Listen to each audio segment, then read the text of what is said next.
Virat Kohli has records, money, fame, legacy, fitness, पर फिर भी इस परफेक्ट पिक्चर के बीच अंदर से कुछ साइलेंटली टूट रहा था। After I got out, I came back to do the cremation and all the rituals that follow.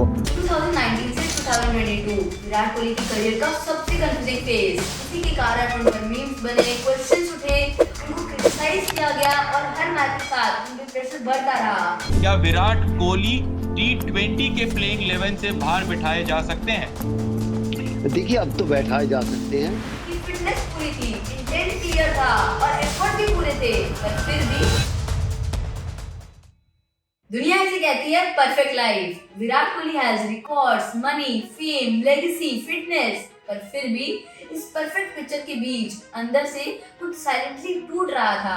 ये सिर्फ कोई मामूली सा क्रिकेट फेज नहीं था, बल्कि ऐसा फेज था जहां बाहर तो सब सही लगता है, पर अंदर धीरे धीरे क्लैरिटी गिरने लगती है। अगर आप इस वीडियो को थोड़ा सा भी ध्यान से सुने तो आपको पता चलेगा कि सिर्फ विराट कोहली की कहानी नहीं है, बल्कि उस हर एक इंसान की कहानी है जो अपनी लाइफ को सीरियसली लेता है। 2019 से 2022 विराट कोहली की करियर का सबसे कंफ्यूजिंग फेज। नवंबर 2019 के बाद लगभग 3 साल तक कोई इंटरनेशनल सेंचुरी ना आना। इसी के कारण उन पर मीम्स बने, क्वेश्चंस उठे, उनको क्रिटिसाइज किया गया और हर मैच के साथ उनका प्रेशर बढ़ता रहा। और सबसे अच्छी बात ये थी कि फिटनेस पूरी थी, इंटेंट क्लियर था और एफर्ट्स भी पूरे थे, पर फिर भी कोई रिजल्ट ही नहीं आ रहा था। और जब इतनी मेहनत करने के बाद भी आप अटक जाते हो ना, तो दर्द फेलियर का नहीं होता, बल्कि दर्द उस सवाल का होता है कि मैं इतनी कोशिश करने के बाद भी यहीं का यहीं क्यों रुका हुआ हूँ। और यहीं से आपके अंदर का ईगो कंफ्यूज होने लगता है और आप खुद से पूछते हो कि ऐसा तो नहीं कि मैं पहले जैसे रहा ही नहीं। साइकोलॉजी से कहती है आइडेंटिटी कोलैप्स। जो पुराना सिस्टम आपको सक्सेस देता था वो अचानक से काम करना ही बंद कर देता है। और यहीं से हर इंसान के पास 2 रास्ते बनते हैं। एक रास्ता भाग जाने का into distractions, excuses and self pity, और दूसरा रास्ता होता है सीकिंग, यानी अपने बारे में लर्न करने का।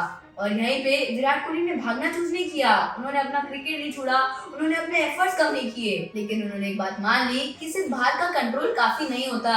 भगवत गीता का चैप्टर 1 भी इसी मोमेंट से शुरू होता है। मेरे हिसाब से तो विराट कोहली एकदम अर्जुन के जैसे थे during chapter 1 of Bhagavad Gita. मैं बात कर रहा हूँ उस पॉइंट की जब अर्जुन बैटलफील्ड पे खड़ा था, जब उसके पास स्ट्रेंथ थी, स्किल्स थी, एक्सपीरियंस थी, पर मेन बात क्लैरिटी ही नहीं थी। उसके हाथ कांप रहे थे, मन डिस्टर्ब था, बट ये वीकनेस नहीं होती, ये अवेकनिंग के पहले का ब्रेकडाउन होता है। हर सीरियस इंसान को लाइफ में ये फेज मिलता ही मिलता है, जब पुरानी आइडेंटिटी तो टूट जाती है, बट नहीं अभी बनना शुरू नहीं हुई होती।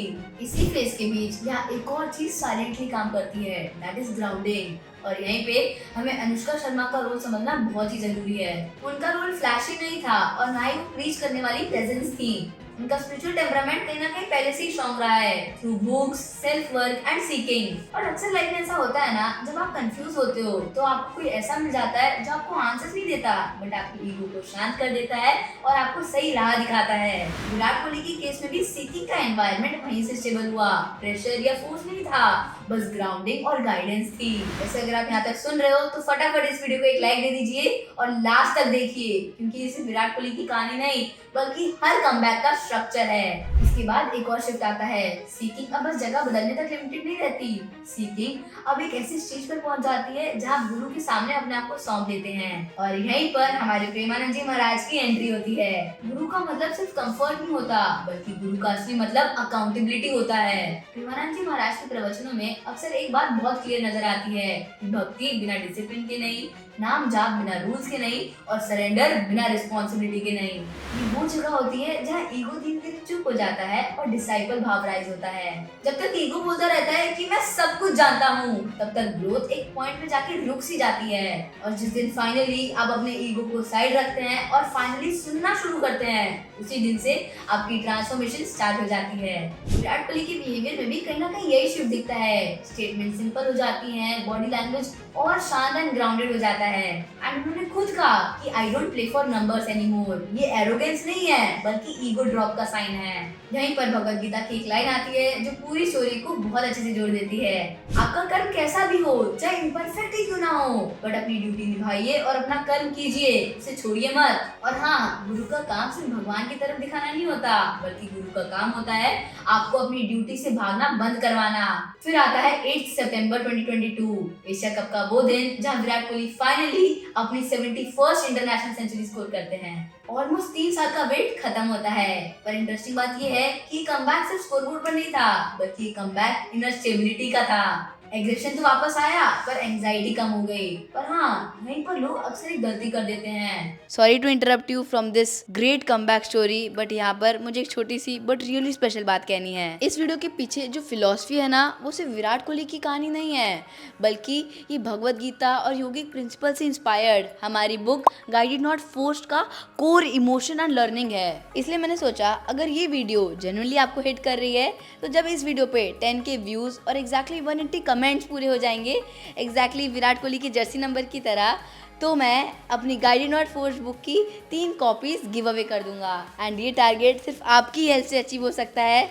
तो बस इस वीडियो को एंड तक देखिए, और अगर आप इस लर्निंग से थोड़ा भी कनेक्ट करें तो इसे दूसरों के साथ भी शेयर कीजिए। और कमेंट्स में लिखना मत भूलिएगा कि आप अपनी लाइफ की कौन से फेज में स्टक हैं, और इसके साथ साथ इस वीडियो की कौन सी ऐसी लाइफ ट्रांसफॉर्मिंग लेसन है जो इस वीडियो के बाद भी आपके लाइफ का हिस्सा बन के रह जाएगा। और हाँ, ये ज़रूर याद रखिए कि इस गिव अवे का सिलेक्शन रैंडम नहीं होएगा, बल्कि मैं खुद हर एक कमेंट पढ़ के बेस्ट कमेंट्स चूज करूंगा और उन्हें अपनी guided not forced book gift करूंगा। Now let's get back to the video. Comeback के बाद कॉन्फिडेंस बढ़ता है, तारीफें मिलती हैं, और हम जाने या अनजाने में सोच लेते हैं कि अब रूटीन थोड़ा लूज किया जा सकता है। But Virat Kohli being a legend, उन्होंने यहीं पर अपना गेम और स्ट्रॉन्ग किया। उन्होंने अपना रूटीन नहीं छोड़ा, डिसिप्लिन भी नहीं छोड़ा, और ग्रैटिट्यूड यानी शुक्राना कंटिन्यू रखा।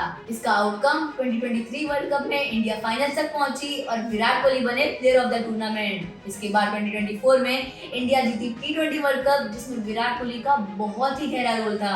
और फिर वो मोमेंट जिसका लोग 18 साल से मजाक उड़ाते थे, आरसीबी बनी IPL चैंपियंस। और यहीं हम स्पेक्टेटर्स इन सक्सेसफुल लोग को देख के फिर से कंफ्यूज हो जाते हैं। हम कह देते हैं ही इज लकी यार, क्या डेस्टिनी है उसके स्टार्स अलाइंड हो गए और कैसे तो सक्सेसफुल हो गया। पर यहाँ पर गीता के एंडिंग फेज में श्री कृष्ण सीधा बोलते हैं कि मैंने सब कुछ बता दिया है, अब सोचो और तुम्हें जो करना है वो करो। ना कोई प्लैनेट्स, ना कोई डेस्टिनी, ना ही कोई नंबर्स। रिस्पॉन्सिबिलिटी भी आपकी है, पावर भी आपकी है, और फ्री विल भी आपकी है। विराट कोहली की जर्नी हमें एक सिंपल बट बहुत ही पावरफुल बात सिखाती है कि सक्सेस हमें ऊपर तो ले जाता है, पर इनर क्लैरिटी आपको स्टेबल बनाती है।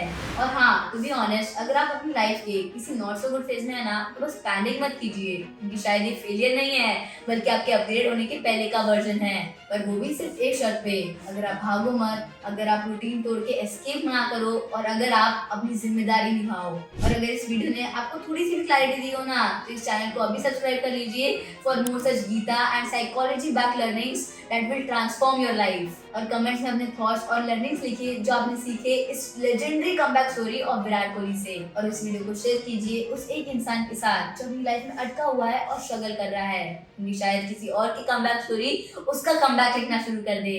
हरे कृष्ण, धन्यवाद।